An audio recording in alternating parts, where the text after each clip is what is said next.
La mera verdad es que me siento muy raro que Agustín, mi amigo de 50 años, con quien tuve el privilegio de invadir colonias y de invadir tierras y luchar por construir colonias con los posesionarios de entonces. Y yo nada más era el compadolfo, y siempre he sido el compadolfo, y espero que siempre siga siendo el compadolfo y no el doctor, quién sabe qué. La verdad es que para mí el día de hoy es muy especial y estoy muy emocionado porque la invitación de Agustín Acosta y de los compañeros que están organizando este 50 aniversario de la introducción de Política Popular Línea Proletaria en Monterrey significa para mí también el presentarles un proyecto de segunda etapa de la ciencia de la transformación social. Una segunda etapa de la ciencia de la transformación social después de la etapa construida por Marx, por Engels, por Lenin, por Mao Zedong, que desgraciadamente no fue la correcta manera de que pudiéramos construir una nueva sociedad más allá del capitalismo, del liberalismo y del sistema representativo, como lo ha demostrado pues nuestras derrotas desde hace 103 años, desde el 7 de noviembre de 1907 hasta la fecha. Creo que lo que está sucediendo en Perú nos da la pauta de qué tan certera fue Política Popular Línea Proletaria en cuanto a su método para emprender una transformación social de abajo hacia arriba y no de arriba hacia abajo. Es decir, ya desde ahí generando una ruptura epistemológica, como se dice en la ciencia, respecto a la primera etapa de la ciencia de la transformación social elaborada desde el siglo XIX y principios del XX, como dije ya, por Marx, Engels y Lenin, y luego por Mao Zedong. La izquierda institucionalizada no es el camino para la transformación social. Puede ser complemento del camino para la transformación social, pero no el sujeto principal de la transformación social. El sujeto principal de la transformación social no pueden ser los dirigentes de un supuesto partido de vanguardia, no pueden ser los dirigentes que representan la voluntad de la gente.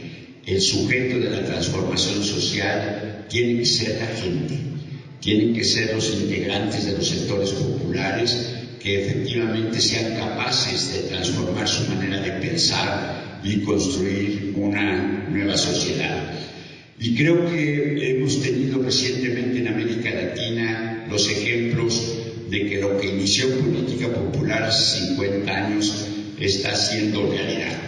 Fundamentalmente quiero destacar el caso de Perú, en donde hace apenas un par de días Pedro Castillo resultó ser el nuevo presidente de Perú, un maestro rural que nadie conocía, que no representaba ni siquiera a la izquierda institucionalizada de Perú, por quien los partidos y los movimientos oficiales de izquierda en Perú apoyaron, no apoyaron a Pedro Castillo cuando él salió, apoyaron a una maestra que era una integrante de los partidos institucionalizados de izquierda en Perú. Y este señor, este joven, simple maestro rural, muy inteligente, muy capaz, es ahora el nuevo presidente de Perú a partir de que el pueblo peruano decidió ser sujeto de su historia. También así, si no puedo dejar de mencionarlo, también así fue el proceso de 2000 a 2004 en Colombia. La gente de los pueblos originarios y obviamente mucha gente mestiza de Bolivia emprendieron una lucha, un movimiento nacional para evitar que el agua fuera privatizada, para hacer que el agua fuera un recurso público al servicio de la gente. Después de haber triunfado en ese movimiento, emprendieron otro movimiento para evitar que también el gas fuera privatizado y hacer que el gas fuera precisamente un recurso al servicio de la gente. Y luego, obviamente, el movimiento de los cocaleros. Y todo eso tuvo como consecuencia final la elección en 2004 de Evo Morales como presidente. Evo Morales, el primer indígena en un pueblo mayoritariamente indígena, el pueblo boliviano, en ser el primer presidente indígena de Bolivia. Está pasando también en Chile con el movimiento de los jóvenes sin la dirección de ningún partido de izquierda, ni el Partido Socialista, ni el Partido Comunista, para construirse una constitución distinta a la constitución prevaleciente en Chile, que es una constitución elaborada por Pinochet. Y Colombia, en donde la gente común y corriente, sin ninguna dirección de partido, está saliendo a protestar contra la intención del presidente Duque de generar una serie de impuestos sobre los bienes primarios de la población, cuando la población acaba de pasar la pandemia y por lo tanto la crisis económica correspondiente, y la población simplemente ha salido a protestar a las calles y a enfrentarse a la represión del gobierno, a sufrir muertes, pero la gente está siendo sujeto de la historia en Bolivia, en Colombia, en Chile y en Perú.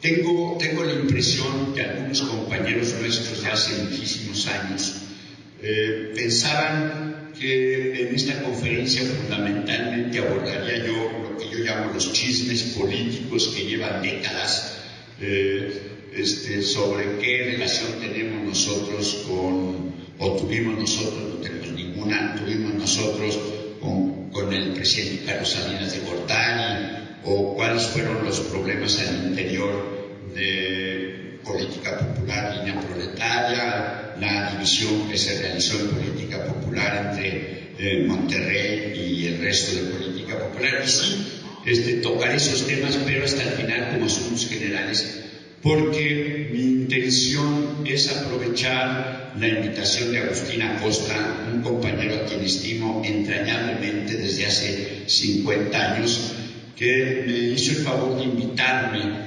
para impartir la conferencia magistral que inauguraran estos eventos del 50 aniversario de Política Popular en Monterrey, y decirles a todos los que nos están oyendo que participaron en Política Popular, y a los que no nos están oyendo pero que sí participaron, que son decenas de miles de obreros, campesinos, indígenas, colonos populares, estudiantes, técnicos, empleados, profesionistas, maestros, que ellos son los que hicieron posible que pudiéramos el día de hoy presentar ejecutivamente lo que yo podría llamar la segunda etapa de la ciencia de la transformación social.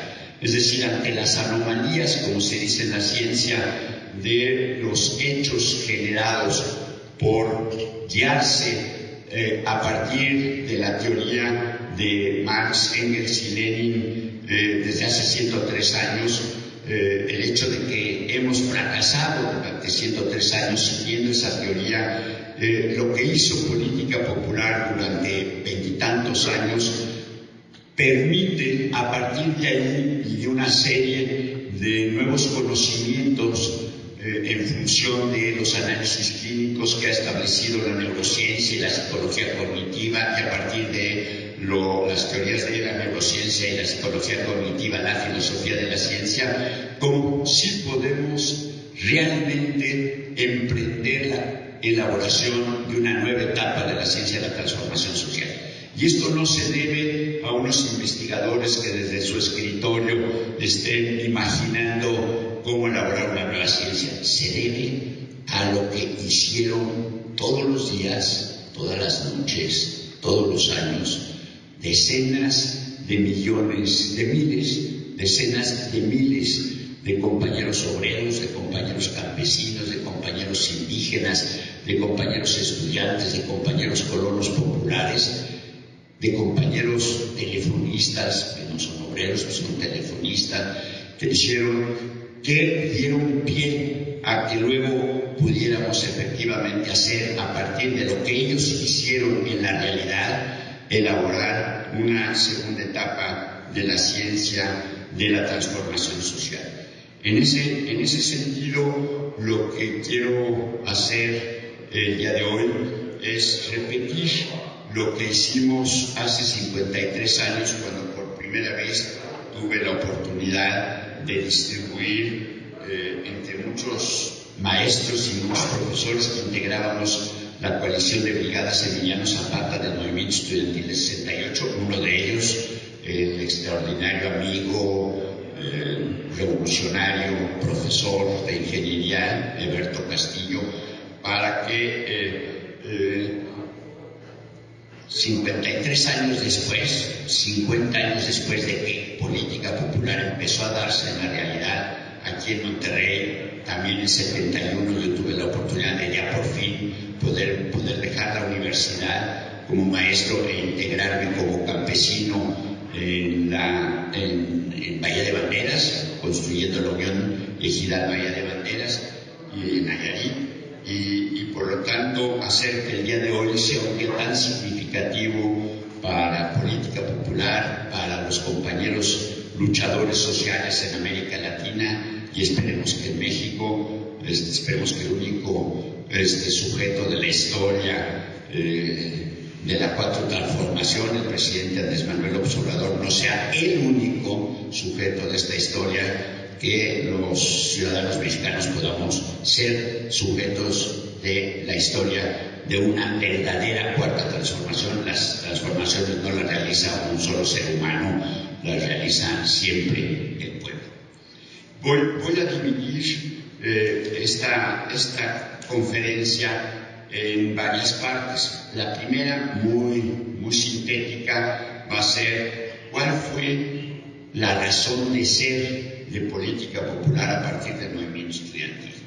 Y voy a hablar nada más unos cuantos minutos de la herencia de los años 60. La década de los 60 en todo el mundo fue una década fundamental, desde los movimientos estudiantiles y la huelga general en Francia, los movimientos de lucha rojos en Italia, el movimiento estudiantil en México, y también para los aficionados en la música, la revolución de la música popular emprendida por los Beatles, por ejemplo, marcan lo que realmente fue para muchos de nosotros, que éramos jóvenes entonces, la década de los 60.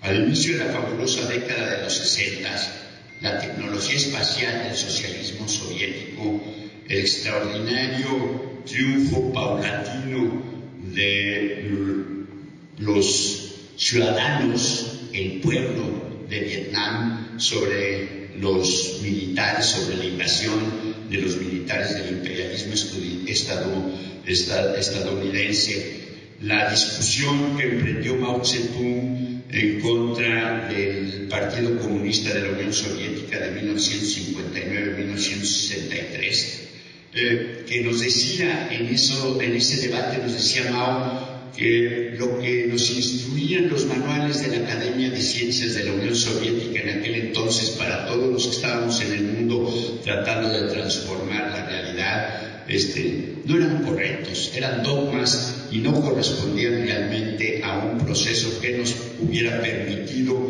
en verdad transformar la realidad social.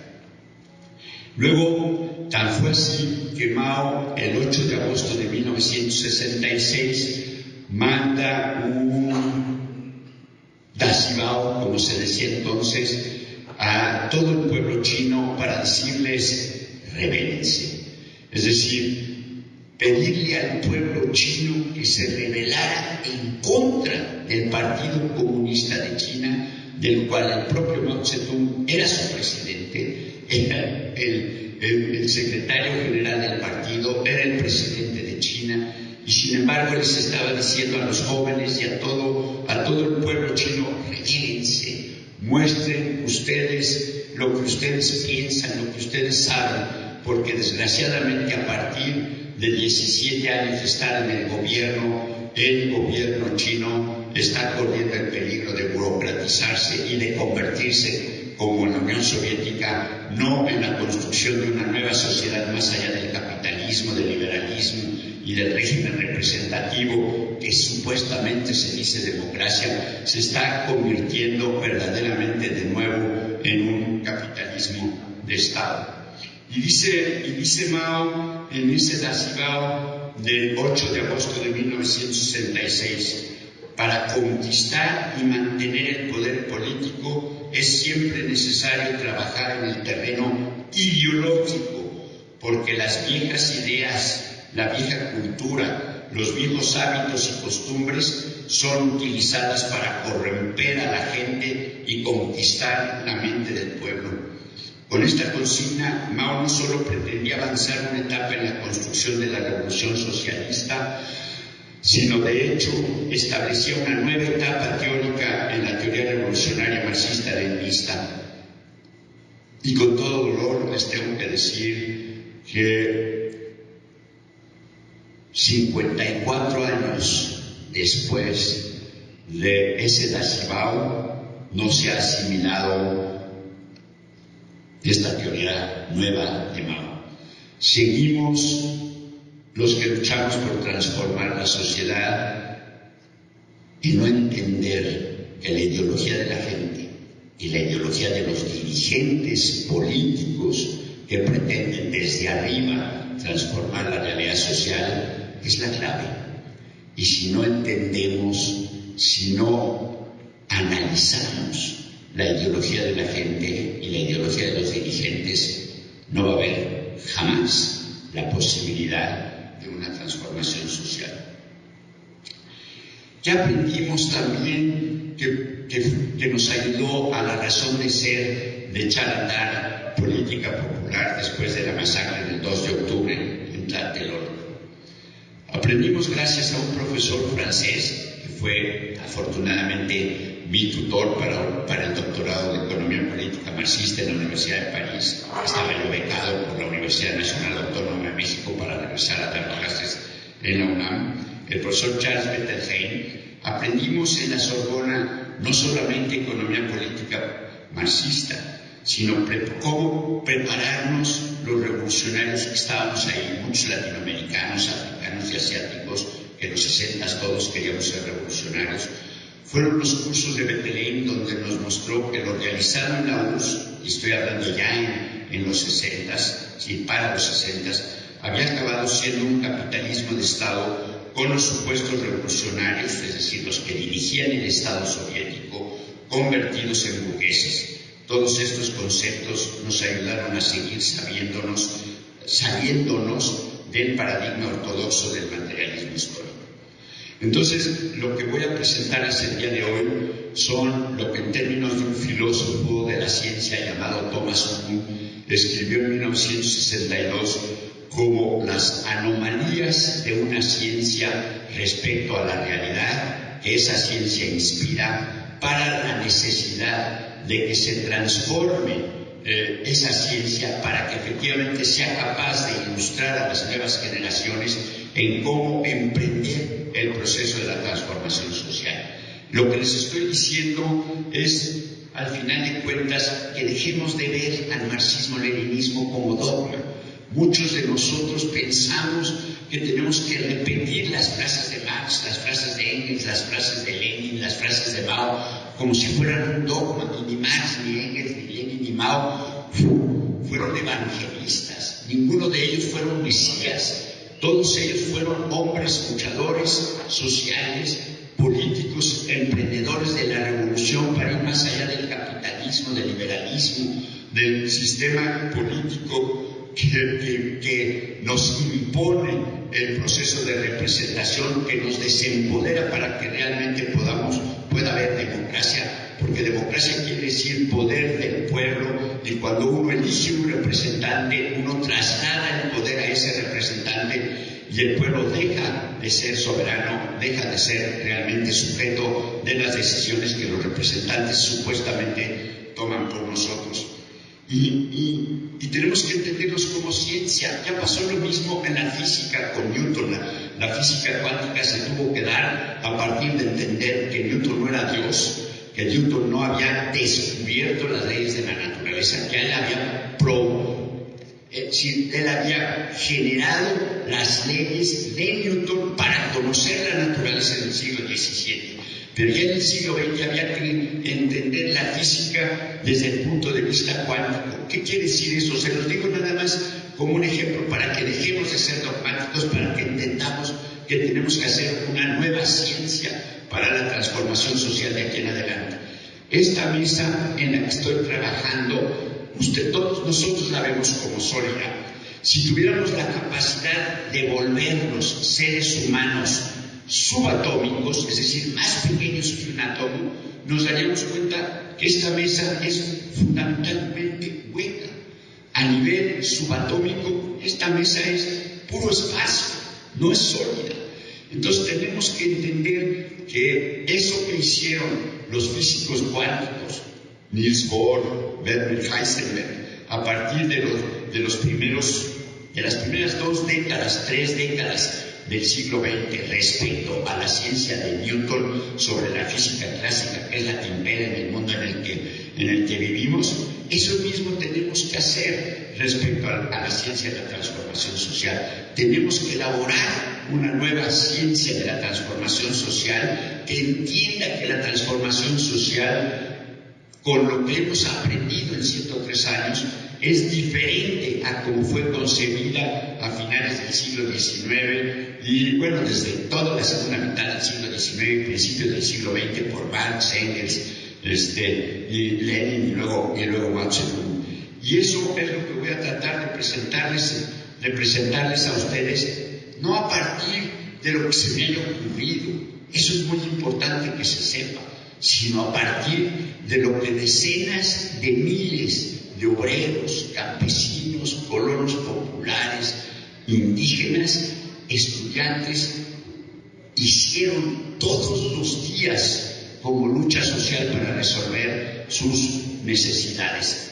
Y eso que hicieron, todo lo que yo hice, fue teorizarlo con muchas ayudas científicas para poder presentar el día de hoy las 20 rupturas epistemológicas respecto a la ciencia vigente, marxista, leninista, maoísta, que tenemos ahora que reelaborar para que verdaderamente tengamos una teoría que nos permita ayudar, nos permite iluminar el rumbo que debemos de tener a partir de que emprendamos las luchas por la transformación social. En ese documento de hacer una política popular, escrito en octubre, noviembre, después de la masacre del 2 de octubre de 1968, lo picó los esténciles, entonces teníamos esténciles y mimeógrafos, se picó el esténcil en la casa que yo ocupaba, en el garage de la casa tenía yo un mimeógrafo y le di vueltas al mimeógrafo y salió el mimeógrafo el primer documento amarillo, como se conocía el documento de hacer una política popular, y se repartió entre todos los miembros, profesores, estudiantes del Politécnico y de la universidad que integrábamos la coalición de brigadas Emiliano Zapata durante el movimiento estudiantil. Uno de los más prominentes integrantes de esa coalición de brigadas era el profesor Alberto Castillo. Y en ese documento planteábamos 2 tipos de objetivos y medios históricos y objetivos y medios estratégicos. Voy a tratar de decir lo más rápidamente posible en qué consistían estos objetivos históricos.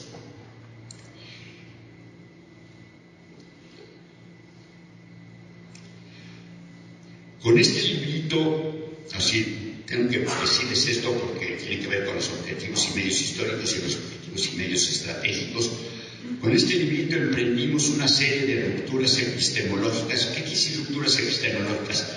De rompimientos con la manera de conocer que teníamos los pretendientes revolucionarios en 1968, es decir, con la teoría revolucionaria marxista-leninista. Una ruptura epistemológica, quiere decir una ruptura de conocimiento, como la ruptura que les acabo yo de decir que llevó a cabo la física cuántica respecto a la física clásica, diciéndonos a todos los seres humanos a partir de 1913, de 1926 y 1930 y 1933 que esta mesa no es sólida, que a nivel subcuántico, que sí es sólida a nivel del mundo en el que nosotros vivimos y que por lo tanto la física clásica de Newton tiene todo el derecho de considerarla sólida y por lo tanto de que la ley de gravedad se ejerza sobre esta mesa como lo planteó Newton. Pero que esta mesa no es sólida a nivel subcuántico, que es hueca y que si tuviéramos la capacidad de volvernos seres humanos subatómicos, no viviríamos en un mundo hueco, lleno de espacios, con muy poquita materia en el mundo de esos espacios. Eso es lo que yo voy a tratar de plantearles a ustedes durante estas conferencias. El objetivo histórico de esa política popular fue, ahí viene el primer rompimiento cognitivo, es decir, de conocimiento con la teoría clásica, ayudar a que las clases populares fueran el sujeto de la historia, tanto colectivamente como desde el punto de vista individual de cada uno de sus miembros. Es decir, no el sujeto de la historia, el sujeto de la construcción de la revolución, el sujeto de la construcción de una sociedad más allá del capitalismo, no es obra de los dirigentes de los partidos, no es obra de los líderes de la revolución, es y tiene que ser obra del pueblo, obra de la gente. Si no es obra del pueblo y de la gente, no hay transformación social, como la realidad desde hace 103 años hasta la fecha no nos ha demostrado. Segundo, y esto es muy muy importante, segundo rompimiento, se tiene que hacer que los medios para lograr los objetivos correspondan a los objetivos. Si yo quiero ir de Monterrey a Saltillo, yo tengo que tomar la carretera Saltillo, no puedo tomar la carretera Reynosa. Si tomo la carretera Reynosa, me llevo a Saltillo. Eso nos pasó con el marxismo-leninismo. El hecho de que el marxismo-leninismo nos dijera que había una ciencia de la transformación social es ya en sí una indicación de tomar un camino equivocado, porque no existe ciencia de la transformación social. Segundo, el hecho que nos dijera que el partido de vanguardia era la gente que era la materialización de esa ciencia, es decir, que Lenin era el hombre que tenía en su cabeza la ciencia de la transformación social. Sí, Lenin sí la tenía, pero él no podía ser sujeto de la historia a partir de esa ciencia, tenía que ser la gente. Tercero, el hecho de que el partido se asimilara al Estado y supusiera que el Estado era el Estado proletario y por lo tanto a partir del Estado hacer la expropiación de la propiedad privada de los capitalistas en las empresas, perfecto, hizo la expropiación de la propiedad privada y las empresas dejaron de ser propiedad privada, pero pasaron a ser propiedad del Estado, no propiedad de los trabajadores. Y esa equivocación sigue subsistiendo hasta la fecha. En Bolivia ha habido expropiación y nacionalización de las empresas, en Ecuador algunas, en Salvador casi no. Y lo que tenemos que entender es que el hecho de que el Estado sea el propietario de los medios de producción no hace que la gente sea propietaria de los medios de producción.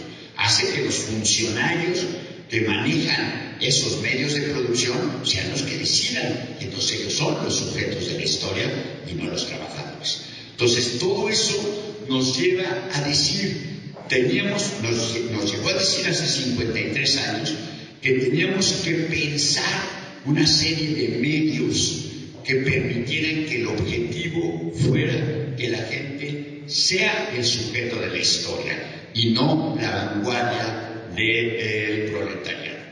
Entonces, lo que es fundamental si queremos entender una nueva ciencia de la transformación social es que comprendamos que los medios que usemos para llegar a determinados objetivos tienen que corresponder a los objetivos que queramos. Ahorita se los voy a ir explicando poco a poco.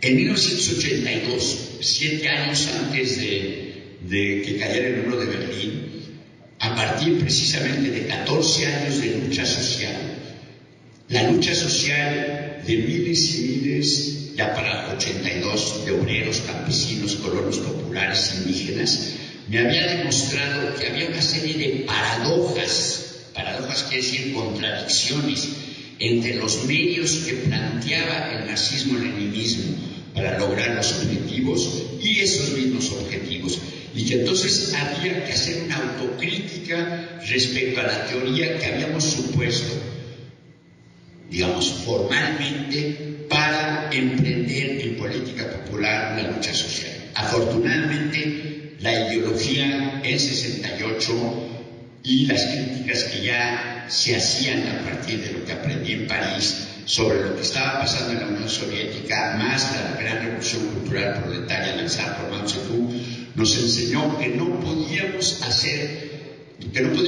partir para emprender la lucha social de suponer que la transformación social estaba regida por leyes de la sociedad, es decir, por una ciencia. Segundo lugar, que no podíamos echar a andar un partido. Tercer lugar, que el objetivo no era conquistar el Estado, sino que el objetivo era ayudar a la gente a transformarse, de ser objeto de la historia que los poderosos, los capitalistas, los políticos, los medios de comunicación nos meten en la cabeza, transformarnos de objeto de la historia a ser sujetos de la historia. Y para eso hicimos algo que el marxismo-leninismo no planteaba. Nos teníamos que integrar con la gente. No se trataba que desde nuestras casas fuéramos a enseñar a la gente marxismo-leninismo o materialismo histórico, materialismo dialéctico o la teoría revolucionaria, no. Se trataba de integrarnos con la gente, es decir, de abandonar nuestro modo de vivir, de abandonar incluso nuestra familia, de abandonar nuestro proyecto de vida, de abandonar nuestro trabajo, hasta nuestros ingresos, para integrarnos a ser obreros, campesinos, indígenas. No se puede convertir en indígena, pero puede uno irse a integrar a las comunidades indígenas y aprender cómo ellos viven y hacer colono popular. Y eso rompía también totalmente con los planteamientos del marxismo-leninismo. Y rompía en otro sentido que es muy importante. Desde el siglo XVII, es decir, 300 años antes que Marx, toda la ideología y la ciencia europea, y Marx era europeo, nos decían que lo que distinguía a la especie humana era que éramos seres que razonábamos, que las emociones eran de tipo animal. Ya San Agustín y Santo Tomás nos habían dicho que había que suprimir, que había que controlar las emociones, porque las emociones nos conducían a los pecados, y que obviamente si queríamos ser cristianos no podíamos darle aliento a las emociones porque nos conducían a ser pecadores. Entonces, que teníamos exclusivamente que sostener en nuestra cabeza solamente los pensamientos razonadores, no las intuiciones, no las emociones. Y eso es equivocado, porque la neurociencia ha demostrado que no hay razón sin emoción y que no hay emoción sin razón. Es decir, nuestras redes neuronales, las redes neuronales son las redes que integran el sistema nervioso y el cerebro, nos dicen que las redes neuronales llevan a centros generadores como la amígdala, como el hipocampo, a centros que integran la emoción con la razón, y por lo tanto biológicamente no podemos razonar sin emoción y no nos podemos emocionar sin razón. Entonces, lo que de hecho, sin saber todo esto de la neurociencia del 68, cuando planteábamos la integración con las masas, para hablar en términos de Mao, lo que hacíamos no era razonar nuestra integración, era emocionarnos, aunque conscientemente no fuéramos conscientes de que efectivamente estábamos tomando una decisión por emoción, por pensamiento intuitivo y no por razón. ¿Y cuál es esa emoción? Nos queríamos jugar la vida con la gente, nos queríamos jugar este señor, su servidor, y miles y miles y miles de compañeros nos quisimos jugar la vida con la gente. Y eso no lo da la razón, eso lo da la emoción que penetra la razón, y la razón le dice a uno: ve e intégrate con la gente, porque te vas a jugar tu proyecto de vida con la gente.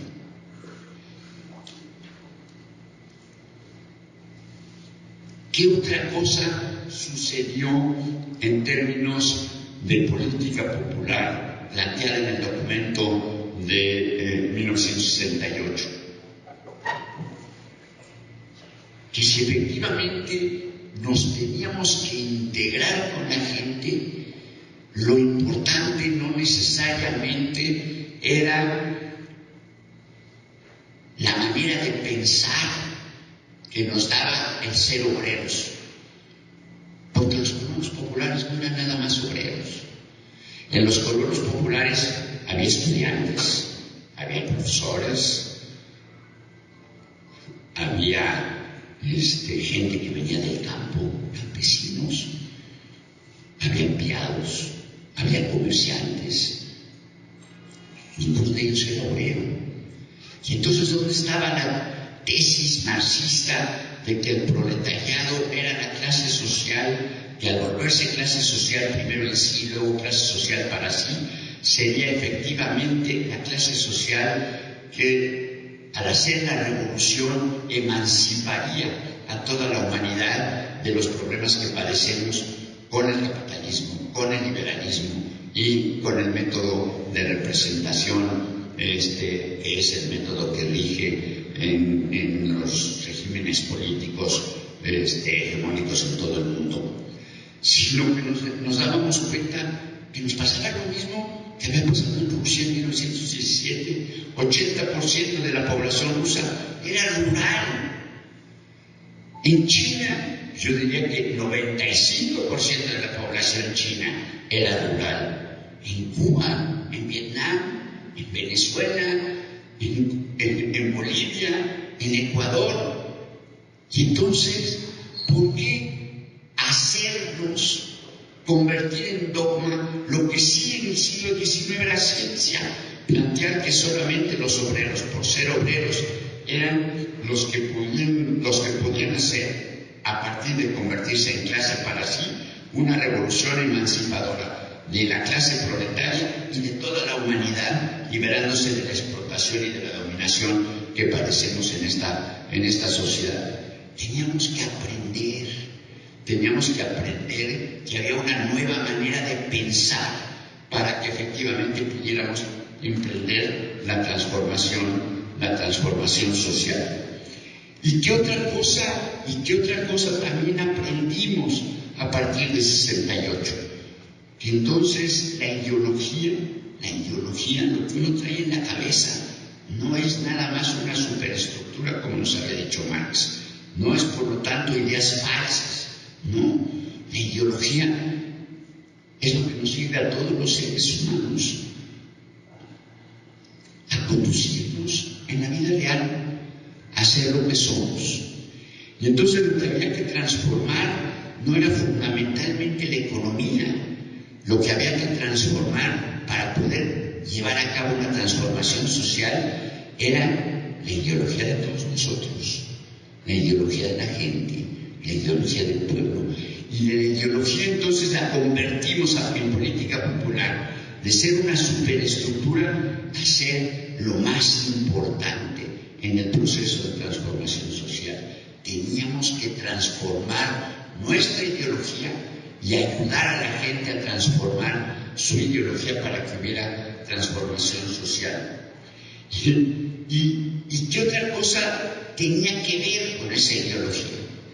El de que todas las organizaciones en las que vivimos en esta sociedad son organizaciones piramidales normales.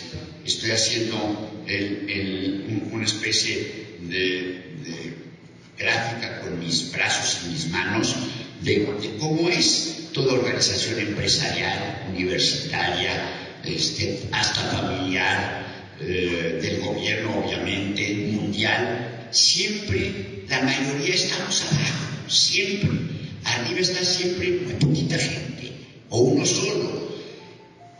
Y eso genera una ideología dominada.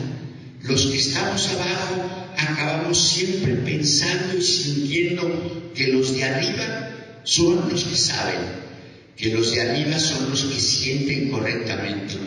Y el caciquismo, el liderazgo, todo esto que hemos aprendido en México desde hace 500 años. El 13 de agosto de 2021 vamos a cumplir 500 años de que Cortés tomó prisionero a Cuauhtémoc, se echó a andar una nueva realidad, la realidad mexicana, con un mestizaje no solamente racial, sino cultural, mesoamericana y española. Bueno, todas las organizaciones desde entonces son así.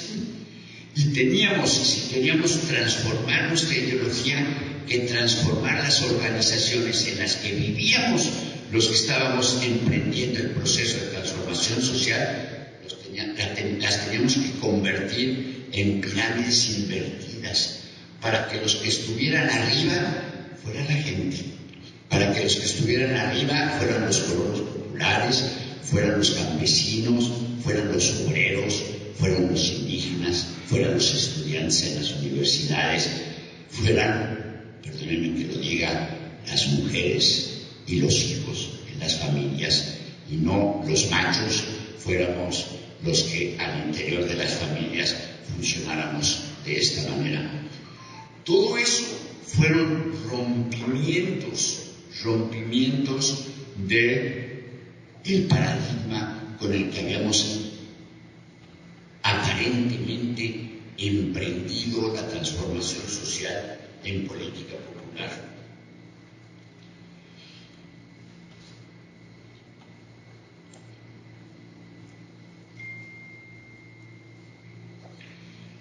Otro de los elementos muy importantes que rompieron con el paradigma de la teoría revolucionaria marxista-leninista fue el entender que los que éramos brigadistas, así nos llamábamos por influencia del movimiento estudiantil, no militantes porque no éramos partido, sino brigadistas, teníamos que ser orientadores ideológicos, pero no decisores políticos. Si queríamos que efectivamente la gente fuera sujeto de la historia, teníamos que dejar que la gente tomara las decisiones políticas y nosotros solamente funcionáramos como orientadores ideológicos que ayudaran a la gente, no que hicieran que la gente, que ayudaran a la gente a que efectivamente la propia gente se fuera transformando, fuera transformando su manera de pensar, sacándose de la manera de pensar que la ideología en la que vivimos sea la que nos domine, en una ideología que cada uno de nosotros pudiera irse transformando para que fuéramos poquito a poquito sujetos de nuestra historia. Es decir, que ya no fuéramos objeto dominado, sino que ya no fuéramos objetos dominados por una ideología, sino fuéramos sujetos dominantes por nuestra propia ideología para que nos permitiera ser sujeto de la historia. Para hacer esto, inventamos un método que tampoco nos lo había enseñado la teoría marxista-leninista, que era el método de pretextos objetivos. ¿En qué consistía el método de pretextos objetivos? En que lo más importante para la gente, lo más importante es resolver sus necesidades inmediatas en una familia, en un grupo de estudiantes, en una universidad, en una empresa, a nivel nacional, a nivel de un estado, a nivel de una ciudad, a nivel de una manzana.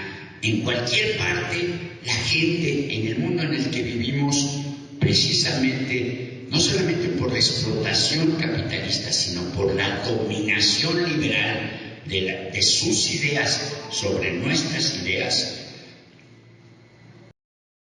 lo que teníamos que resolver eran nuestras necesidades más sentidas. Y si seguimos dominados por la ideología que cementa toda la sociedad, que en términos de Gramsci le podemos llamar la ideología, Gramsci era un luchador italiano que vivió la mayor parte del tiempo en la época del fascismo en la cárcel, pero escribió ahí en la cárcel unos libros extraordinarios que se llaman Los cuadernos de la cárcel. Y Gramsci acuñó la frase de hegemonía. Entonces, el problema es cómo se libera uno, cómo se emancipa uno de la ideología hegemonizadora que cementa la sociedad en la que vivimos. Por darles ejemplos. ¿Cuáles son ejemplos de esa ideología hegemonizadora? El individualismo. El individualismo, año tras año tras año, día tras día tras día, hora tras hora tras hora, está acabando con el sentido que teníamos los mexicanos de familia, de comunidad, de identidad. Ahora con el celular, ya las redes sociales nos permiten sentirnos hindúes, chinos, afganos, iraquíes, africanos. Perfecto, no está mal, pero sí está mal si olvidamos nuestra identidad. Los europeos, por ejemplo, los españoles, que ya pertenecen a una Unión Europea, no dejan, además de ser europeos, no dejan de ser españoles. Y en España no dejan de ser catalanes, o vascos, o gallegos, o castellanos, o asturianos. O sea, lo que quiero decir es que está tratando la ideología fundamentalmente estadounidense de hacernos pensar que también somos estadounidenses. Se nos está olvidando ser mexicanos. Fui diputado durante 3 años y arriba en la Cámara de Diputados en la Ciudad de México dice: la patria es primero. Y nunca en 3 años escuché a un solo diputado de los 500 que somos pronunciar la palabra patria. Ahora ya nos dan vacaciones los lunes para que efectivamente tengamos puentes largos, y los jóvenes ya no están sabiendo por qué nos dan el día libre los lunes. Ya no saben qué es, porque es la conmemoración de la Constitución, el 5 de febrero, el 18 de marzo de la expropiación petrolera, el 21 de marzo del nacimiento de Benito Juárez, el 5 de mayo, nuestra única victoria contra el extranjero, contra la invasión del ejército francés. Bueno, ahora ya se piensa que la noche del 15 de septiembre es el día de nuestra independencia, porque es el día que se festeja. Eso es falso. Porfirio Díaz inventó lo de la festividad del 15 de septiembre porque era su santo. Y entonces él quería que en su santo hubiera una gran fiesta, y el pretexto era: vamos a festejar la independencia. No, la independencia es el 16 de septiembre en la mañana, que fue cuando Miguel Hidalgo sonó las campanas en Dolores. Eso se está olvidando, porque quién sabe qué día se festeja el supuesto aniversario de la independencia, en lunes. El 20 de noviembre, el día de la Revolución Mexicana, se está olvidando porque se festeja en un lunes. Y se nos está olvidando que somos mexicanos. Se nos está olvidando que tenemos patria. A pesar de estar globalizados, tenemos patria. seamos conscientes o no seamos conscientes, somos patriotas. Y si dejamos de ser patriotas, perdemos nuestra identidad. Voy a decir algo que me duele mucho con respeto a todos ustedes. No puede ser que el extraordinario Estado de Nuevo León elija de gobernador a un señor porque se pone a bailar con su esposa. ¿Y dónde está lo que él piensa hacer durante 6 años en favor de los leoneses? No lo sabemos, porque lo único que hizo fue bailar y cantar y publicitarse política e ideológicamente con la propaganda de su señora, con la propaganda en Instagram de su señora. A eso nos está llevando la ideología hegemonizadora neoliberal en la que vivimos. Y eso es lo que tenemos que combatir, porque tenemos que combatir la ideología que tenemos cada uno de nosotros.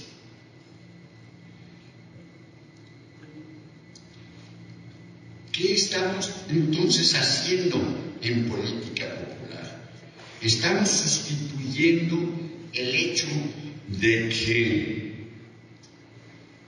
simplemente pensemos en que ser de izquierda es beneficiar a la gente, lo cual no está mal, en sacarla de su pobreza mediante programas sociales, en darles vivienda mediante programas sociales, en darles escuela mediante programas sociales, en promover la ecología mediante programas sociales como Sembrar Vida. Y se nos está olvidando que lo fundamental para la transformación social, incluso para la cuarta transformación, es que el pueblo mexicano sea sujeto de su historia, no nada más de que deje de ser pobre, no nada más de que tenga salud, no nada más de que esté informado. Cuando yo hablaba hace 50 años con mis compañeros sobre la diferencia entre ser sujeto de su historia y nada más ser beneficiario para no ser uno tan pobre, les daba yo un ejemplo muy duro, y ofrezco disculpas. Conozco gente rica en la Ciudad de México que tienen perritos en sus casas. Les dan a comer carne 2 o 3 veces por semana. Tienen un veterinario de planta que cuida para que no se enfermen. Llega un entrenador para que den la patita cuando se despide, que se sienten cuando se les diga siéntate, que no ladren, que tengan una casa en la que vivan, pero nunca llegan a ser sujetos de su historia. Los perritos son nada más perritos. Y nosotros tenemos esto que nos permite ser sujetos de nuestra historia. Y muchos de nosotros en la cuarta transformación estamos olvidando que vivir nada más de los programas sociales es ser beneficiario, es ser dependiente de que el gobierno nos dé para no morirnos de hambre. ¿Y eso es ser sujeto de su historia? ¿O es ser dependiente, es ser objeto de la historia que el señor presidente quiere hacer para nosotros? Y sí, gracias presidente López Obrador, por haber sacado de los ricos el dinero para mandárselos a los pobres, a las mujeres, a los jóvenes, a los que siembran vida, a los constructores del futuro, a todos los programas sociales. Sí, era indispensable, pero no es suficiente.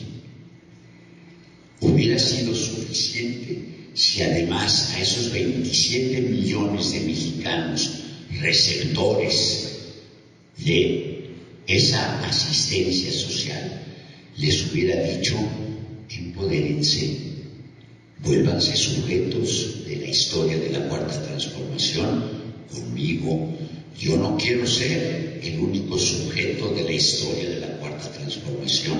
Yo quiero ser simplemente, como presidente de ustedes, un instrumento, un servidor de ustedes, para que ustedes sean sujetos de la historia. Si ustedes no son sujetos de la historia, no va a haber Cuarta Transformación, porque un solo señor no puede hacer la transformación de 120 millones de mexicanos.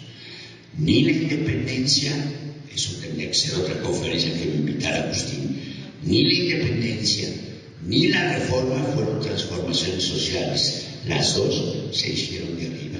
Y para acabarla de amolar, porque ahora estamos festejando los 200 años de nuestra independencia, les recuerdo, si ninguno de ustedes ha leído el Plan de Iguala, léanlo, porque lo que se firmó el 24 de febrero de hace 200 años que el presidente López Obrador fue a festejar Iguala, no es la independencia de México, es la independencia del gobierno de la Nueva España, pidiéndole al rey Fernando VII, que había sido despojado de su corona por un intento de liberalizar el régimen político español por los liberales españoles, invitar a Fernando VII a que, ya que no era rey de España, viniera a ser rey de la América Septentrional, como nos llamábamos nosotros antes de que nos llamáramos México, el 24 de febrero de 1821. Así dice el Plan de Iguala.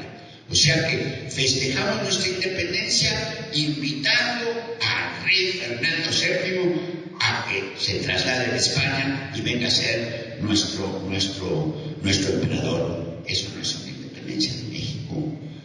La reforma liberal de 1854 y 57 hizo extraordinariamente bien independizar nuestro régimen político de la Iglesia, independizar al Estado de la Iglesia.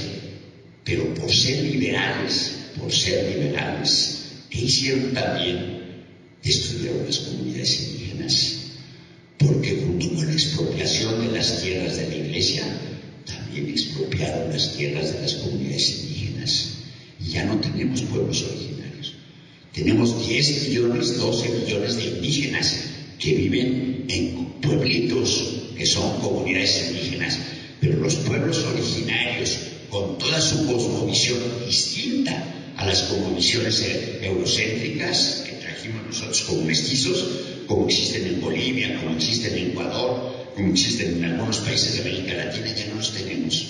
En 1994, después del llamado levantamiento zapatista, cuando se quiso hacer que hubiera naciones choles, tzotzilles, tojolabales, centales, náhuatls, etc., los propios compañeros indígenas dijeron: no, perdónenme, yo soy la comunidad de San Miguel, pero no tengo nada que ver con la comunidad de Simojovel, aunque los dos seamos tzotzilles. Les estoy hablando de lo que yo viví, no les estoy hablando de cuentos. Yo viví en esas zonas en Chiapas, de 1977 a 1979. Ahí viví. Y perdónenme, los compañeros no se sienten ya pueblos originarios, porque llevan más de 100 años de haber sufrido la expropiación de su territorio y por lo tanto de haber sufrido la expropiación de la base material con la cual ellos se habían constituido por siglos como pueblos originarios. Entonces, tampoco la reforma es una segunda transformación. Arribita sí, abajo no. La única transformación que los mexicanos hemos tenido en nuestra historia es la Revolución Mexicana. Ahí sí participaron muchos sectores del pueblo. Ahí sí fue de abajo para arriba. En esa revolución, los revolucionarios, el pueblo dijo: no somos nada más liberales, también somos, como le quieran ustedes llamar, orgánicos, sistémicos, complejos.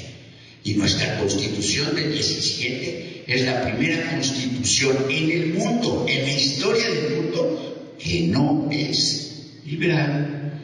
Además de ser un poco liberal, sí, hay los derechos del individuo, pero hay también los derechos sociales. Antes que la Constitución bolchevique, fue la Constitución mexicana del 17. Es decir, tenemos que entender que el pueblo es el único que es sujeto de las transformaciones, no los individuos, no los grupitos, no los partidos. Eso es lo que Política Popular introdujo en 1968. Y es lo que compañeros como Agustín y como todos los que están echando a andar este 50 aniversario de la línea de masas en Monterrey, y todos los que en 71 nos integramos para emprender con la gente procesos de transformación social, hicimos en términos de rompimiento. No queremos que sean unos cuantos los sujetos de la historia, porque entonces no hay transformación social. Sí, hay una historia distinta, sí. La historia de México no será igual en 2024 que en 2018, y qué bueno, pero no es suficiente. No habrá cuarta transformación. Hay otro rompimiento tremendo que todavía estoy discutiendo con mis compañeros latinoamericanos, que ese debate sale en el libro que mencionó Agustín y que a partir del miércoles ustedes van a poder comprar en la librería Iztaccíhuatl se llama, Iztaccíhuatl, que creo que está cerca de aquí, que se llama Construir Poder Transformador, un libro que hicimos entre los compañeros exiliados bolivianos, obviamente exiliados revolucionarios, ecuatorianos y salvadoreños y algunos mexicanos, que se llama Construir Poder Transformador, en donde abiertamente discutimos qué es lo fundamental en la lucha actual, la lucha contra la explotación o la lucha contra la dominación. Desde el punto de vista de Política Popular, lo prioritario es luchar contra la dominación, porque la explotación depende de la propiedad privada, y la propiedad privada es una institución reglamentada por la ley, que si la dominación no fuera de la burguesía, los legisladores que no fuesen burgueses ya lo hubieran quitado, ya no habría propiedad privada, y entonces ya no habría explotación. Entonces la dominación es más importante que la explotación. La explotación es función de la dominación, porque la dominación abarca todo. La explotación nada más abarca la economía. La dominación abarca a todos los seres humanos que hacemos política, hacemos cultura, hacemos economía. Los seres humanos hacemos todo y la dominación está aquí. Un extraordinario luchador sudafricano, negro, luchando contra el apartheid en África del Sur, torturado y asesinado a partir de sus torturas en 1976, llamado Stephen Biko, negro, dijo una frase con la que debemos cada uno de nosotros vivir todos los días, todas las horas del día, todo el año. Y se las voy a repetir 2 veces porque de lo que más me importaría, de lo que más he aprendido en estos 53 años de lucha, es que esa frase debe ser nuestra frase del día. ¿Qué dijo Stephen Biko antes de que lo torturaran a muerte? Dijo: el arma más poderosa en manos del opresor no es la bomba atómica, no es un rifle, no es una pistola. ¿Qué es? La mente del oprimido, la mente de todos nosotros. Esto es lo que es el arma principal del opresor. ¿Por qué? Porque entonces no necesita ni bomba atómica, ni rifles, ni policías, ni juicio, ni nada. Nos controla aquí todos los días. La inmensa mayoría de las poblaciones del mundo vivimos como el arma más poderosa del opresor, porque vivimos con ideologías dominadas, porque tenemos mentes con una manera de pensar, de sentir, de practicar, de llevar a cabo nuestras acciones, de relacionarnos con los demás, como nos dice la ideología burguesa, que nos debemos comportar, que debemos pensar, que debemos emocionarnos, que debemos relacionarnos. Entonces, por lo tanto, lo que Política Popular echó a andar hace 53 años y que aquí en Monterrey se asentó hace 50 años, en Nayarit con su servidor, otros compañeros en Sonora, en Durango, etcétera, etcétera, fue: luchemos por emancipar nuestra mente para que nuestra mente no sea el arma más poderosa en manos del opresor. Si la mente del pueblo se emancipara, si la mente del pueblo se liberara, no habría opresores. Encontraríamos todos la forma de transformarnos nosotros al mismo tiempo que transformaríamos la sociedad. ¿Cómo? Empoderándonos. Nos tenemos que empoderar. Tenemos que empoderarnos en todos los sentidos. Sí, obviamente, en primer lugar nos tenemos que empoderar para no morirnos de hambre, obviamente. Nos tenemos que empoderar para que no un simple sarampión, una viruela o una indigestión mate a nuestros hijos o a nuestros nietos, y en mi caso a nuestros nietos o a nuestros bisnietos. O sea, sí, tenemos que empoderarnos para que efectivamente podamos tener un nivel de vida, una calidad de vida que nos haga no solamente sobrevivir, sino poder vivir. Pero eso no es suficiente. Es necesario, pero no es suficiente. ¿Por qué? Porque además de todo eso, nos tenemos que transformar en sujetos de nuestra propia historia.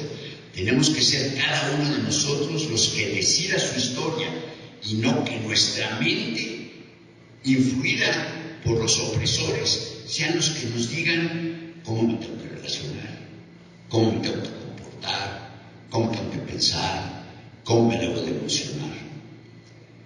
Y eso es lo que echó a andar Política Popular hace 53 años, y aquí en Monterrey hace 51. ¿En qué consistía?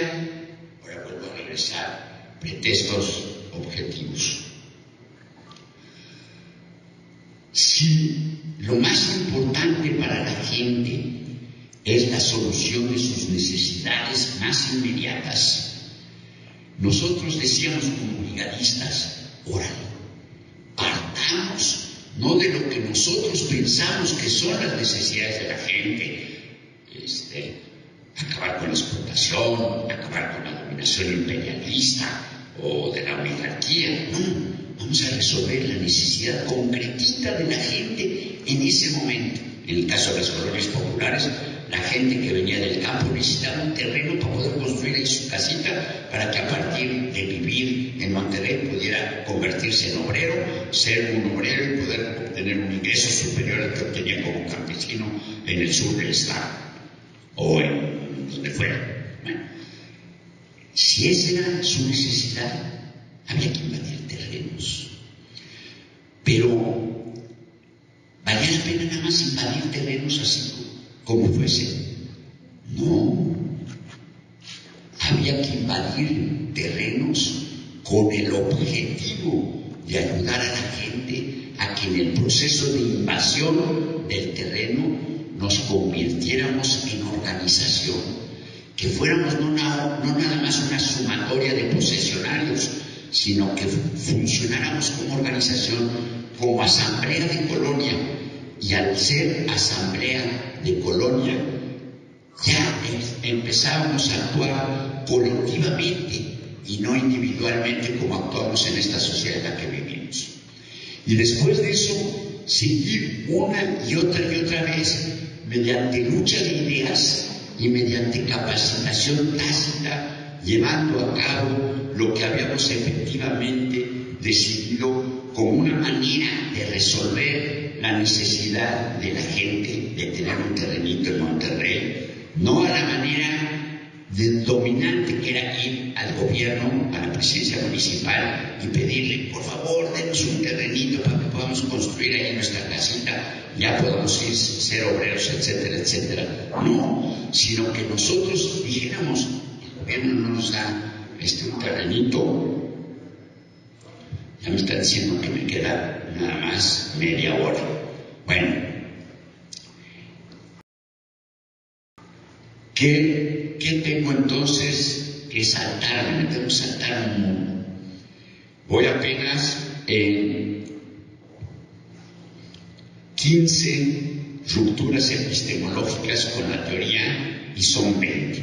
Pero como sé que les interesa muchísimo saber los errores que cometimos, les voy a decir que durante los 20 años de política popular, no nada más emprendimos un proceso totalmente distinto al proceso tradicional de la izquierda, de tratar de conquistar el poder y en lugar de ayudar a la gente a que fueran sujeto de la historia y por lo tanto convertirnos en orientadores ideológicos y no en dirigentes políticos, que eso nos permitía convertirnos a nosotros en sujetos de la historia. Pues me voy a ir, porque si no, con toda razón, me va a regañar Agustín y me va a decir que no me vuelve a invitar, porque parte de la razón para que me invitaran es que yo les hablara de los errores que habíamos cometido y sobre todo que personalmente yo había cometido. Te voy a pedir, Agustín, si me das permiso, que me pasen unos 15 o 20 minutos más, que son los 15, si se puede. ¿Sí? ¿Sí? Pero, bueno, a ver, ahí voy con mis errores. 5 graves y significativos errores cometimos que es necesario destacar para no repetirlos en el futuro, además de una cantidad importante de errores menores que siempre se cometen en las redes sociales. Bueno, entre paréntesis, ¿por qué se me fue el tiempo? Pues porque el documento que redacté para la conferencia del día de hoy tiene 66 páginas y bueno, yo llevo ahorita ni la mitad. Entonces, por más que he querido solamente decirles lo importante de las 66 páginas, no lo logré. Entonces espero que eso haga que me vuelvan a invitar para leerles la otra mitad de las páginas. Pero bueno, ahorita como sí sé que les importa, les leeré los 5 errores que pienso que fueron los más importantes. Voy a comenzar con los 2 errores colectivos y luego me voy a los 3 errores personales. El primer error colectivo fue en Nayarit y el segundo en Monclova. ¿En qué consistió el primer error colectivo en Nayarit? Que se nos olvidó la consigna de Mao Zedong de que nunca hay que dispersar fuerzas. Y en Nayarit, a donde yo me había integrado, ya habíamos podido construir con los campesinos de Nayarit, de lo que ahora es la Riviera Nayarita, que ellos construyeron la Unión de Ejidos Bahía de Banderas, que fue, por cierto, la primera Unión de Ejidos del país, antes de que el presidente Echeverría sacara su nueva, lo que sustituía el viejo Código Agrario por su nueva ley de reforma agraria que hablaba de uniones de ejidos. Nosotros ya 2 meses antes habíamos constituido la Unión de Ejidos Bahía de Banderas, obviamente, primero en términos informales, pero luego formales. Pero el error que cometimos es que el presidente Echeverría nacionalizó a las empresas tabacaleras y Nayarit es el estado que más produce tabaco en México. No es el mismo tabaco que el de Veracruz, pero es el que más produce tabaco. Y pensamos nosotros que muy rápidamente podíamos extender a todo el estado de Nayarit, generando poderes populares con los tabacaleros, no nada más con los ejidatarios de Bahía de Banderas, y por lo tanto dispersamos nuestras fuerzas, y por lo tanto, al dispersar nuestras fuerzas, los funcionarios del gobierno del presidente Echeverría se dedicaron a corromper a algunos de los dirigentes de la Unión de Ejidos Bahía de Banderas y por lo tanto a destruir desde adentro mediante la corrupción, que es una parte, o sea, que es una expresión de la ideología burguesa, a destruir el poder popular que se había construido en Nayarit. Entonces, primer error, no dispersar las fuerzas. Verdaderamente tomar en serio la consigna de Mao de que hay que concentrar las fuerzas, porque aunque estratégicamente decía Mao, nosotros seamos nada más uno y el enemigo sea 10, es decir, las fuerzas del enemigo sean 10 veces las de uno, tácticamente siempre debe uno emprender batallas en donde uno sea 10 y el enemigo 1, para que efectivamente no haya batalla táctica que uno emprenda en donde uno no tenga casi la certeza de ganar. El segundo error colectivo fue en Monclova.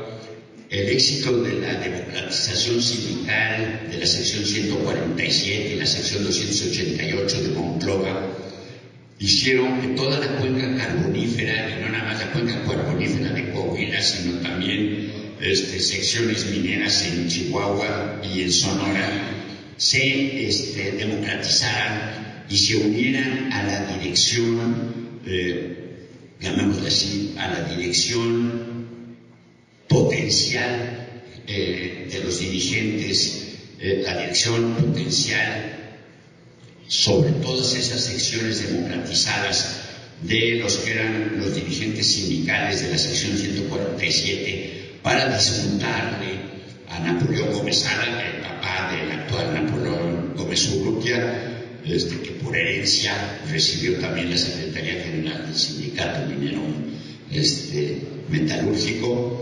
Yo no sabía que los liderazgos sindicales se heredaban, pero bueno, pues aquí en México todo es posible y también se heredan los puestos sindicales de papá e hijo.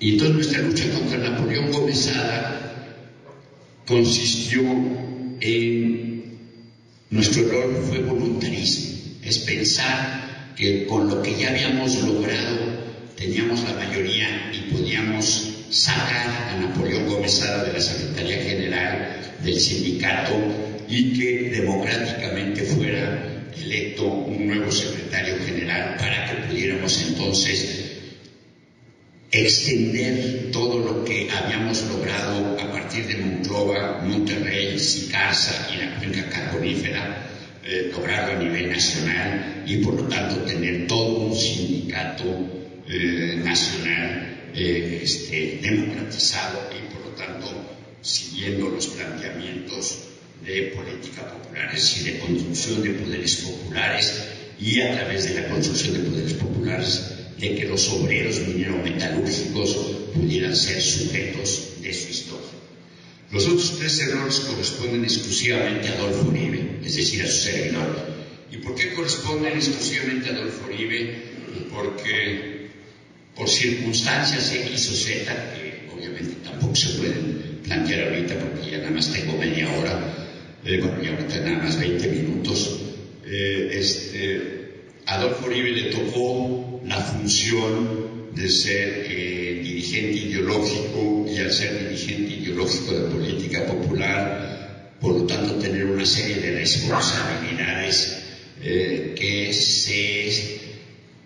eran socializadas por la situación precisamente de ser dirigente ideológico de política popular. Y en la medida en que Adolfo Uribe, es decir, su servidor, cometía una serie de errores, esos errores se socializaban y se convertían en errores de toda la organización ideológica dirigente, con las consecuencias negativas hacia los poderes populares en donde estaban integrados los miembros de la organización ideológica dirigente. Por lo importante para la historia de la política popular de estos errores, le voy a pedir a Agustín que me permita leer lo que tengo escrito y que no lo diga yo simplemente sin haberlo escrito con mucha precaución. El primer error se inició en la primavera de 76, en donde se dio una lucha ideológica entre los poderes populares construidos en las colonias urbanas de La Laguna y la mayoría de las colonias populares de Monterrey, en donde no se habían construido poderes populares. Fundamentalmente, esa mayoría de las colonias populares de Monterrey giraban alrededor de Tierra y Libertad. La lucha ideológica consistía en si la organización de las colonias populares se construía en poder popular o simplemente se mantenía como organización social. Desde el punto de vista de nosotros, es decir, de La Laguna en aquel entonces y de los compañeros de Monterrey que no giraban alrededor de Tierra y Libertad, como Agustín, desde el punto de vista de nosotros, insisto, está Agustín, toda la razón de ser de política popular radicaba en la necesidad de que la gente construyera instituciones que le permitieran empoderarse, a diferencia de la metodología tradicional que le bastaba mejorar las condiciones de vida de la gente. Lo que ya he dicho hace rato, no es lo mismo simplemente nada más dejar de ser pobre, nada más dejar de enfermarse de indigestión, nada más etcétera, tener una vivienda, sino hay que ser sujeto de la historia. Para ser sujeto de la historia hay que construir poderes populares y hay que funcionar en esos poderes populares de una manera muy distinta a ser simplemente beneficiario de que uno reciba lo que los dirigentes generan para uno. Para nosotros, es decir, para política popular, línea proletaria, entonces la línea proletaria, en el empoderamiento de las clases populares en el proceso de lucha para la transformación radical de la sociedad, era una condición sin la cual no se lograría esa transformación radical, como la realidad lo ha demostrado durante estos casi 104 años. Es decir, nosotros desde 1968-1971, ya aquí en Monterrey se llevaban 5 años, para 76 se tenía una metodología de empoderamiento de la gente y no de empoderamiento de los líderes de la gente. Y esa lucha ideológica se dio muy fuertemente en Monterrey y de La Laguna, de las colonias populares de La Laguna, las colonias populares que giraban alrededor de Tierra y Libertad en Monterrey. Nuestro gravísimo error consistió, fundamentalmente, mi gravísimo error, consistió en que aunque nuestro objetivo fuese la lucha ideológica, el método, vuelvo a decir, la no correspondencia entre objetivos y medios, el método que es un medio, el método que empleamos para esa lucha ideológica no fue en el seno del pueblo, fue una lucha política, lo que generó una lucha antagónica en lugar de una lucha en el seno del pueblo, y como consecuencia el rompimiento de política popular en dos corrientes, la línea proletaria y la línea de masas, que nosotros también equivocadamente desde el punto de vista político calificamos como, es decir, equivocadamente desde el punto de vista ideológico, pero políticamente la calificamos como línea socialdemócrata, es decir, a partir de 76 se dividió política popular en línea proletaria y línea socialdemócrata. La línea socialdemócrata oficialmente se llamó línea de masas. Mi error, vuelvo a decir, consistió en no darme cuenta que una lucha ideológica tiene que tener el método para resolver esa lucha ideológica, un método de contradicciones en el seno del pueblo y no contradicciones antagónicas, para hablar en términos maoístas. Con el tiempo, la realidad no solo mexicana, sino latinoamericana me ha convencido que el proceso de transformación social requiere tanto de una organización política, como Alberto Anaya lo demostró al fundar el Partido del Trabajo, como de una organización ideológica coordinada con la organización política, pero autónoma de esa organización, para ayudar a la gente en una transformación social que le permita ser el sujeto de la historia de la revolución y no dejársela a los dirigentes de la organización política. Como sucede en la izquierda, este error impidió que el movimiento de política popular creciera a dimensiones aún mayores de las que creció. Por estar en Monterrey, quiero nada más hacer un comentario muy puntual. Sí, Tierra y Libertad creció políticamente hasta convertirse, junto con muchos otros sectores sociales del país, en Partido del Trabajo. Pero las enseñanzas de Tierra y Libertad y del Partido del Trabajo no permiten la transformación social. Lo único que permite la transformación social son las enseñanzas generadas por la lucha de las colonias que estaban fuera de Tierra y Libertad, en donde Agustín Acosta participaba y que al final de cuentas es en la que participamos nosotros, que incluyó Monclova, Sonora, Chiapas, Guerrero, Oaxaca, etcétera, etcétera. Sí, lo que quiero decir es que tenemos que separar claramente qué es lo que queremos.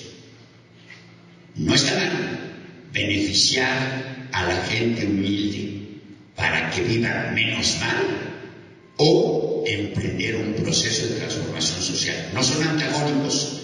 La diferencia es que podemos, los que queremos la transformación social, ayudar a resolver las necesidades inmediatas de la gente mediante el método de pretextos objetivos y, por lo tanto, utilizar la solución de las necesidades de la gente en un proceso de verdadera transformación social revolucionaria, radical. Bueno, desgraciadamente, precisamente porque nosotros queríamos la transformación social, el sistema político, económico, ideológico nos derrotó a nosotros y no derrotó a quienes solamente querían beneficiar a la gente.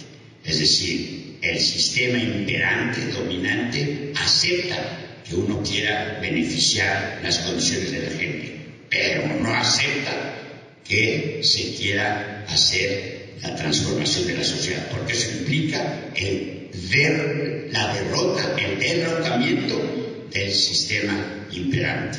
Entonces es una lección. Segundo error. El 5 de febrero de 1979 me había dado cuenta que en las reuniones de la organización ideológica dirigente se estaba iniciando un proceso de lo que en la izquierda se llama un culto a la personalidad. Yo desde 1968, el documento de acción a una política popular, no lo firmé, salió a la población como anónimo. Y a partir de ahí, durante 20 años en que participé en la lucha social, elaboré 26 documentos, ninguno de los cuales llevaba mi nombre. Todos eran anónimos.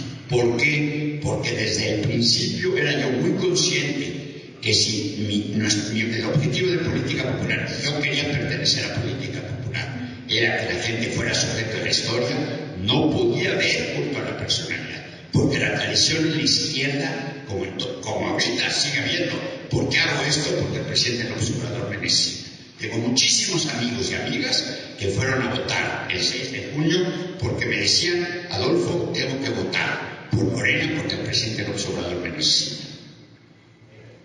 ¿El presidente López Obrador te necesita o tú quieres ser sujeto de la historia de la Cuarta Transformación? No es lo mismo. Entonces, el culto de la personalidad, esto lo hago porque Marx me dijo, esto lo hago porque Lenin dijo, esto lo hago porque Mao me dijo, esto lo hago porque Fidel Castro me dijo, etcétera, etcétera, etcétera, etcétera.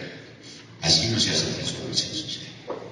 Así se siguen liderazgos, no se hace transformación social. Entonces, la lucha contra el culto de la personalidad me llevó desde 1978, perdón, me ando batallando aquí con una mosca, me llevó a que todos los documentos fueran anónimos.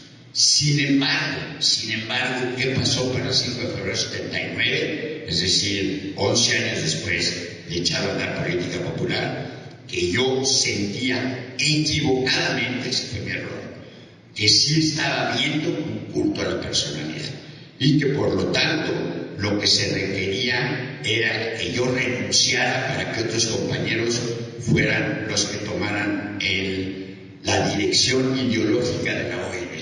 Me equivoqué porque me doy cuenta que en nuestros pueblos se requiere liderazgo, a condición de, me quedan 15 minutos, a condición de que efectivamente el liderazgo no sea para empoderarse uno, sino para servirle a la gente, a que la gente se empodere. Es decir, el liderazgo debe servir para servirle a la gente, no para servirse uno del liderazgo de la gente. Y en eso me equivoqué, tuve razón ideológica, pero tuve un error político. Y finalmente en 1982 también fui responsable de, en cierto sentido, la desaparición de la organización ideológica de ADEC dirigente y a partir de ahí del desmoronamiento de muchos poderes populares. ¿Por qué? Porque nuestra lucha ideológica con la gente no había sido suficientemente profunda para convencer a la gente que el objetivo de una revolución social, inclusive no militar, simplemente una revolución social, implicaba que la gente se volviera sujeto no solamente de su historia, sino de la historia nacional. Y la gente realmente pensaba que la revolución social emprendida por política popular tenía como objetivo resolver sus necesidades inmediatas, lo cual tenían razón. Es decir, en términos de su manera de pensar, pucha, si padezco pobreza extrema, soy campesino indígena de Chiapas, no tengo tierra para cultivar, me estoy muriendo de hambre, mi familia se muere porque tengo que tener 7 hijos para que por lo menos 3 o 4 sobrevivan, porque los otros 3 se mueven antes de 2 años de nacer. Y no les estoy hablando de estadísticas, les estoy hablando de lo que yo viví, porque viví allí en los 70s. Entonces, pues, para ellos el objetivo de la revolución social es salir de esa situación de pobreza extrema. Si soy obrero de Monclova y soy simplemente un obrero temporal y no tengo plaza y me pueden correr el día que quieran y no tengo prestaciones sociales, ¿qué es lo que quiero? Tener plaza para poder tener prestaciones sociales y poder tener un ingreso. Entonces, cuando en los 80s la inmensa mayoría de mis compañeros obreros, campesinos, indígenas, colonos populares me dijeron: Adolfo, para nosotros la revolución social ya está hecha. Ya en las colonias populares tenemos tierras, casitas, en algunos lugares pues ya podemos trabajar en la industria, en la ciudad, ya nos vivimos en el campo. Mis compañeros de Chiapas todos habíamos invadido fincas, ya todos tenían tierras, todos ya en vez de sus casitas de bajarete tenían casas de materiales, ya había escuelas, había unidades sanitarias en sus pueblos, etcétera, etcétera. Y la única manera que tengo para decirles en síntesis lo que implica el no hacer suficiente trabajo de concientización con la gente son unas palabras de don Salvador Pérez Díaz, que fue el presidente de la Unión de Crédito Pajaya-Catique en Chiapas, que implicaban a 3,000 campesinos indígenas, tzotziles, choles, tojolabales y algunos celtales. Fue el decir: compa Adolfo, la verdad es que cuando Política Popular llegó a Chiapas en 1977, nosotros padecíamos pobreza extrema, nos estaba llevando el carambas. Pero imagínense, por la influencia, ya sabían eso, por la influencia de la ideología, yo consentía eso. Yo decía, pues así me tocó vivir en la pobreza extrema. Ya cuando me muera, porque no soy pecador, ascenderé al cielo y estaré el resto de mi vida en la diestra del Señor y viviré en el paraíso. Bueno, me tocó aquí vivir fregado, pero llegó Política Popular y me enseñó que no se valía vivir fregado, que había que luchar para no vivir aquí fregado. Y imagínense, ya tengo tierra para cultivar mi maicito, para cultivar café que vendo a Europa ya directamente sin coyotes, ni el café, institución del gobierno que también me quitaba mucho dinero, ya directamente vendo a Francia y Alemania. No estoy hablando de cuentos, es la realidad. Pues ya tengo casitas de materiales, ya no necesito tener 7 hijos para que vivan 4, ya puedo tener nada más 4 hijos porque viven 4, ya tenemos salud, ya tenemos escuelita, ya pusimos una iglesia en San Miguel donde yo vivo. Pero sí, para lograr todo eso tuvimos que hacer una unión de crédito. Y los compañeros, los 3,000 compañeros de la unión de crédito me hicieron presidente. Y ahora ya no duermo, compañero, porque yo estaba acostumbrado nada más a pensar en qué iba yo a hacer con mis 3 mugres hectáreas, 1,5 de maíz y 1,5 de café. Y ahora me tengo que preocupar por las 5,000 hectáreas de los 3,000 compañeros de la unión de crédito, porque yo soy el presidente y ya no duermo, compañero. Y usted ahora viene y me dice que quiere usted que yo me encargue de 2 millones de kilómetros cuadrados. No, compadolfo, eso no será vivo. Yo me quiero quedar con mis 5,000 hectáreas, con mis compañeros, con mis 3,000 compañeros, y no con 2 millones de kilómetros cuadrados y 120 millones de mexicanos. Ahí está el tercer error. No me di cuenta que para poder ayudar a la gente a que transforme su ideología de solamente buscar la satisfacción de sus necesidades, pensar en la revolución social. Y para eso se necesitan generaciones. Y eso no me di cuenta. Ese es mi tercer error. Lo último te prometo. Quieren que yo diga nuestra relación con Carlos Salinas de Gortari. Bueno, Carlos Salinas de Gortari, Alberto Anaya, Hugo Andrés Araujo, Manuel Camacho, Emilio Lozoya padre, no el actual, que está en los periódicos, sino el papá del actual, fueron alumnos míos en la Facultad de Economía. Les enseñé marxismo, les enseñé economía del socialismo, les enseñé problemas económicos y sociales de México. Después, en lo que se convirtieron es porque fueron sujetos de su historia, porque también les enseñé a ser sujetos de su historia, y de eso no soy responsable.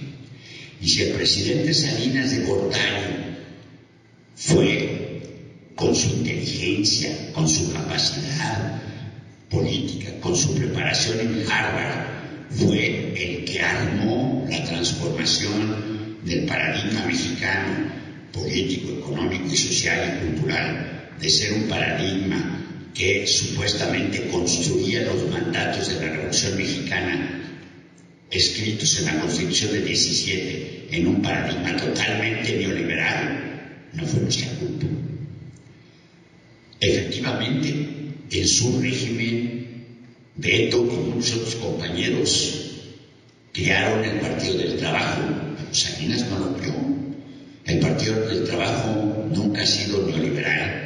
Y su servidor, sí, fui asesor del presidente Salinas, pero no asesor de su neoliberalismo, asesor del Programa Nacional de Solidaridad, en donde efectivamente centenares de compañeros de Política Popular trabajaron, pero trabajaron en los comités de base, porque era un adelanto de lo que nosotros después bautizamos como poder dual, el poder institucional del Programa Nacional de Solidaridad y los comités de base en las colonias y en los pueblos que eran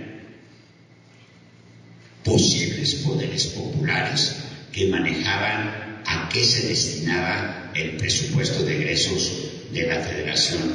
Entonces, con todo respeto para los que... Hay un dicho muy feo que dice que el ladrón, quién sabe qué. Yo, como no quiero decir ladrón, voy a decir el mentirosón, ¿no? ya inventé una palabra, el mentirosón siempre piensa que todos son de su condición. Entonces todos los que dicen que Alberto Anaya y su servidor tenemos algo que ver con Salinas de Gortari, sí, Alberto fue compañero de Carlos en la Facultad de Economía, fue amigo de Carlos durante muchísimos años en la Facultad después de la Facultad de Economía. Yo fui su maestro, fui muy amigo de él, fui asesor de él en el Programa Nacional Solidaria, pero no tenemos nada que ver con el neoliberalismo y muchísimo menos con las transformaciones que tuvieron que ver a partir del régimen del presidente Salinas de Gortari con el desastre que hemos padecido los mexicanos de 1982 hasta la fecha. Bueno, ya veo a Agustín muy inquieto, entonces creo que me pasé un minuto, son la 1:01. Entonces ofrezco disculpas por el minuto que me pasé. Gracias, Agustín, gracias por haberme invitado, gracias a ustedes por estar presentes. Gracias a todas y todos ustedes que han estado presentes por Zoom. Les agradezco enormemente su participación y espero que haya yo sido capaz de transmitirles algunas nuevas ideas sobre lo que verdaderamente significa participar en la transformación social, en ayudar a la gente a la transformación social y no ser sujetos uno de la historia, sino ayudar a que la gente sea sujeto de la historia. Muchas gracias, no se contagien de COVID y sigan luchando por las transformaciones sociales.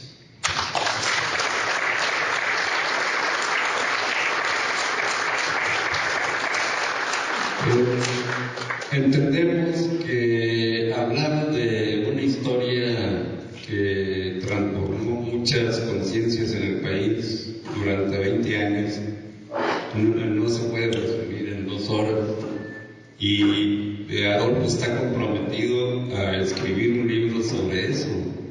Creo que es necesario conocer toda esa historia porque las nuevas generaciones tienen derecho a saber cuál es nuestro pasado y cuál puede ser nuestro futuro.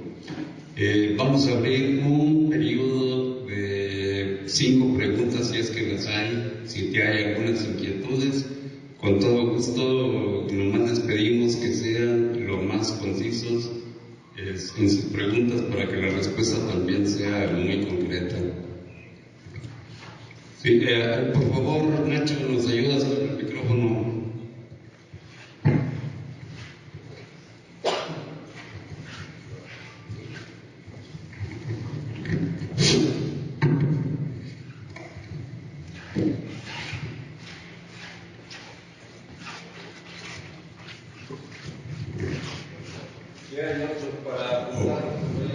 Hola, ¿qué tal? Buenas tardes. Yo fui trabajador de la sección 288 en Monclova hace 40 años. Pero yo lo que quiero saber, hoy es una fecha muy significativa, ¿no? 10 de junio. Por aquí tuvimos un gobernador que participó en ese 10 de junio de 1971 con Luis Echeverría. ¿Qué fue lo que ustedes hicieron previo a ese 10 de junio, después del 68? ¿Tuvieron alguna participación en levantar conciencias, en seguir después de una matanza, seguir viendo al pueblo, motivándolo a que luchara por sus derechos? ¿Tuvieron alguna participación previa al 10 de junio, no al 68? Gracias por la pregunta, compañero. A ver, con toda sinceridad, le tendría yo que decir que apenas nos estábamos integrando. El planteamiento de política popular no era a corto plazo, era un planteamiento, llamémosle así, no a un corto plazo de 3 años. En el 68-71 no habían cumplido, no habían pasado ni siquiera 3 años, pero lo que sí le puedo decir es que compañeros de política popular murieron en el ataque de San Cosme. Sí, yo estaba ahí con la mamá de mis hijos, tenía entonces yo un hijo mayor, me faltaba el segundo, todavía no nacía, que tenía tenía 8 años, fui con la que era mi esposa, la mamá de mis hijos, y con mi hijo mayor, y de milagro salimos vivos. O sea, yo ya llevo 2 manifestaciones de esa naturaleza en donde de milagro he salido vivos. La masacre del 2 de octubre, tuve la extraordinaria oportunidad de presenciar la matanza. Y digo la oportunidad de observar una matanza, me van a decir, no seas sádico, Adolfo. No, para darme cuenta en vida de lo que es capaz de hacer el gobierno como represor. Y fui también testigo del Jueves de Corpus de 1971. Salimos vivos también, mi hijo, la mamá de mi hijo y su servidor, de la corretiza que nos dieron los granaderos a caballo, pegándonos con el sable, no de esta manera, sino así, para tirarnos a la calle. Y pues si salíamos heridos, algunos efectivamente salieron muertos, pero ahí estuvimos. No tuvimos la posibilidad antes del Jueves de Corpus de concientizar a la gente, porque la concientización de la gente sí se empezó a dar, pero después del Jueves de Corpus. Pero ahí estuvimos, y algunos de los compañeros de Política Popular, desgraciadamente, fallecieron, fueron muertos el Jueves de Corpus. Acá, Raymond, Agustín. Sí. Bueno, primero ¿Alguien? sí. Por favor, J. Acosta pregunta acá en Zoom. ¿Qué opinión tiene del rol que han jugado o podrán jugar los movimientos cooperativistas en Monterrey? ¿Han sido aliados de los movimientos sociales?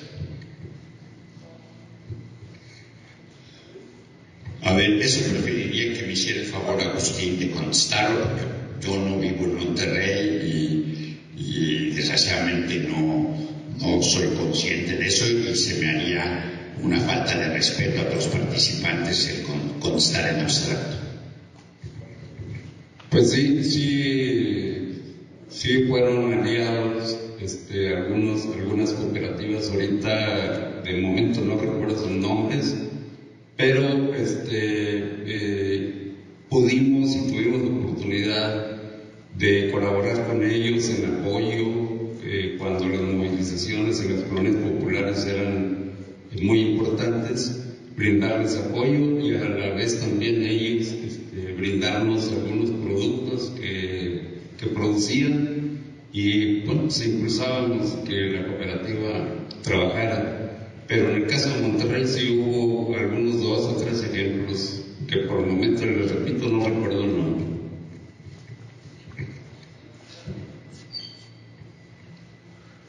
Buenas tardes.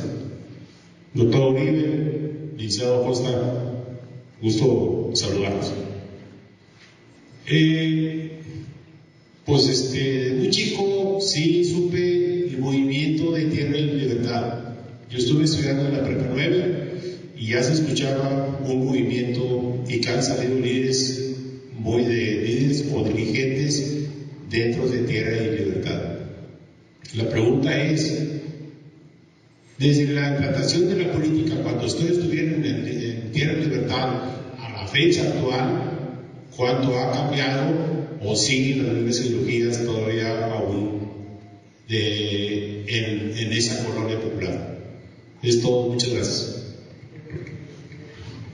A ver, también ofrezco disculpas, espero que Agustín pueda decirlo en términos más concretos, pero voy a dar mi opinión muy concreta, muy rápido. Desde mi punto de vista, el problema del proceso ideológico político de Tierra y Libertad y de las colonias que giran alrededor de Tierra y Libertad y del conjunto de comerciantes, del conjunto de taxistas, etcétera, que forman parte del Frente Tierra y Libertad, es que nunca ha sido su objetivo la transformación social. Su objetivo ha sido el mejorar sus condiciones de vida, lo cual no está mal, pero no corresponde a los planteamientos originales de política popular que después fueron desarrollados solamente por línea proletaria. el que yo me enteré en algunas elecciones, muchos de los colonos posesionarios, desde mi punto de vista, de Tierra y Libertad, hayan inclusive votado por el PRI, desde mi punto de vista es consecuencia de que no hubo la transformación ideológica suficiente para que fueran sujetos de su historia y fueran simplemente beneficiarios de que pudieran vivir mejor. Eso, insisto, vivir mejor es mucho mejor a no vivir mejor. Ya tienen una preparatoria, tienen una universidad, tienen CENIS, etcétera, etcétera. Pero ese es un proceso distinto al un proceso que pretende la transformación social y por lo tanto la transformación ideológica de la gente. Coincido totalmente con la opinión de Adolfo. No lo que la esencia de la línea de masas, que es la transformación no solamente de la sociedad, sino de la ideología de nuestra gente, bueno, pues es continuo. Y ahí creo que hubo una interrupción por la necesidad que tuvieron los compañeros de fortalecer su organismo político electoral y pues le han dedicado más tiempo a eso que a lo otro.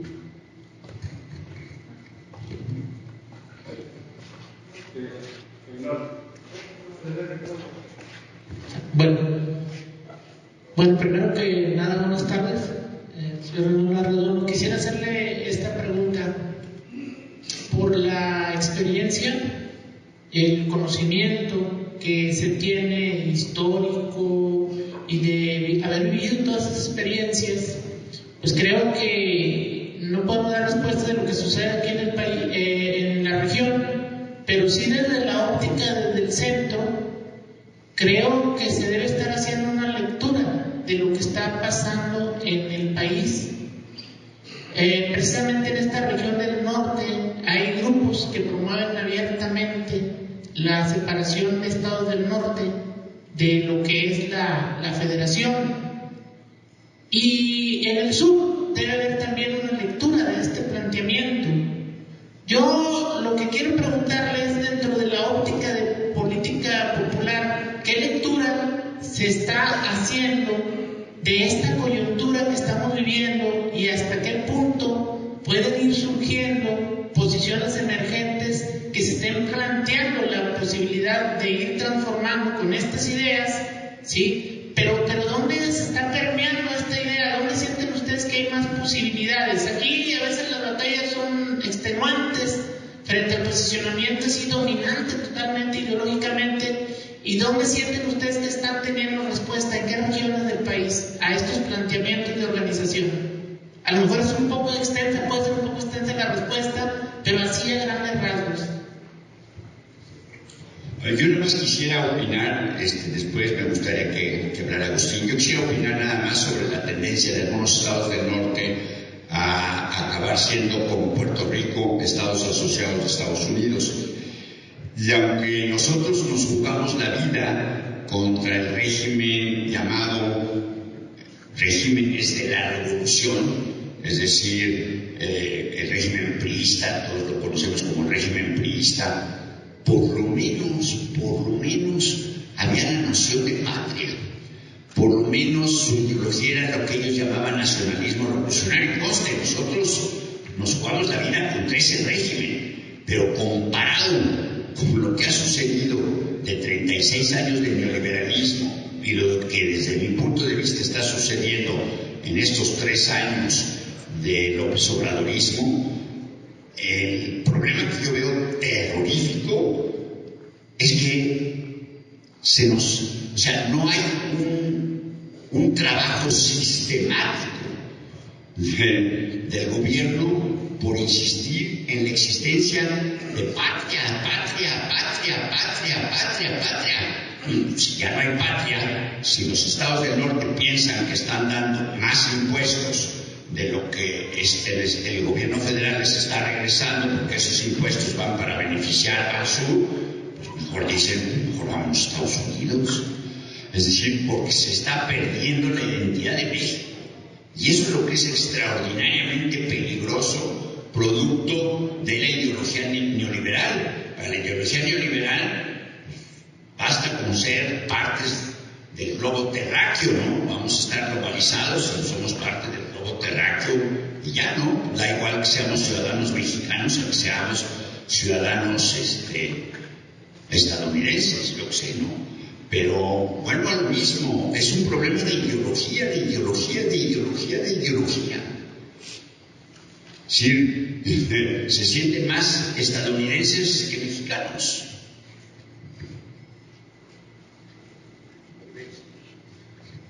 Creo que está suficientemente contestada la pregunta. ¿Algún otro compañero?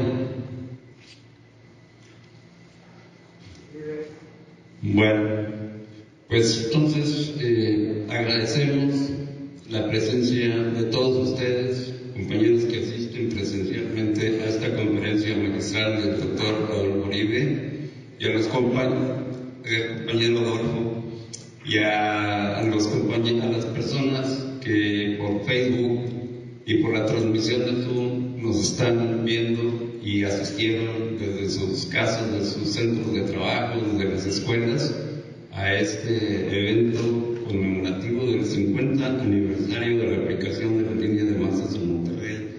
Les pedimos que estén atentos a los próximos eventos conmemorativos.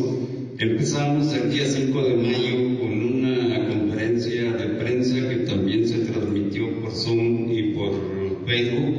Luego fue un conversatorio entre el compañero Guillermo Muñoz Briones de Torreón y un servidor sobre el concepto que inicialmente nos dio a las colonias populares, a los barrios pobres. Los programas con que a continuación vamos a tener culminan el día 30 de agosto, que es el 50 aniversario de la primera invasión que se dio en Monterrey, en la colonia Mártires de San Cosme, precisamente 2 meses y medio después de la matanza del 10. Y no es casual que esa colonia lleve el nombre de la gente que cayó ahí en el barrio de San Cosme, en la calle de San Cosme, cerca de la Normal en México, el 10 de junio. Les agradecemos y les diremos que estén pendientes de los próximos eventos. En la página de Facebook, 50 línea de masas, 50, en la página también tenemos y que publicamos continuamente en Zoom y en Facebook. Y los eventos presenciales que serán en Monterrey los anunciaremos, como siempre, con anticipación para que nos acompañen. Muchas gracias y con esto damos por terminada esta reunión.